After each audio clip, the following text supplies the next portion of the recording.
Londres sonne l'heure du glamour. Le musée impérial de la guerre propose une rétrospective inédite sur Ian Fleming, le père du plus séduisant des agents secrets, James Bond.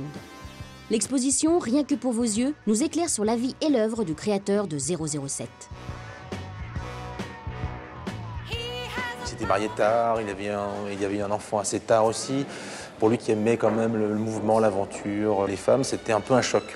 Donc il s'est dit, je vais m'évader à travers les romans, je vais écrire le roman d'espionnage qui va mettre fin à tous les romans d'espionnage. James Bond naît en 1952 en Jamaïque, dans la maison de GoldenEye. Les 15 romans se sont vendus à plus de 50 millions d'exemplaires. L'exposition s'attache à montrer les ressemblances entre 007 et son géniteur, à commencer par leur personnalité de véritables épicuriens.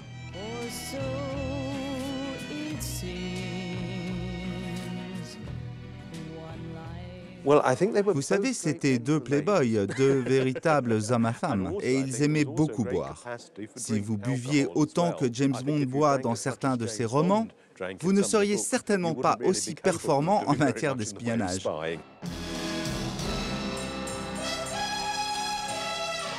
Pour écrire les intrigues de James Bond, Ian Fleming s'est directement inspiré de sa vie pendant la Seconde Guerre mondiale. Il travaille alors au sein des services secrets de la marine britannique, la Royal Navy.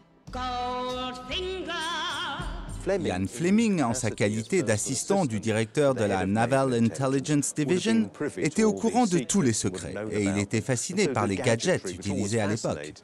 Il a une expérience, pas tellement sur le terrain, parce qu'il n'était pas agent comme James Bond. Il s'occupait de tout ce qui était organisation, il pensait des fois à des missions qui souvent étaient un peu extravagantes. Il a eu le contact avec des gens des commandos, avec des gens qui étaient envoyés à l'étranger, qui même souvent étaient faits prisonniers, torturés, ce qu'il a réutilisé dans ses romans.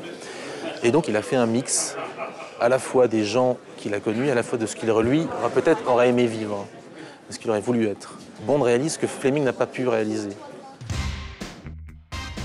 10 ans après le premier roman, le cinéma s'empare de James Bond avec Dr. No. Le mythe s'accélère.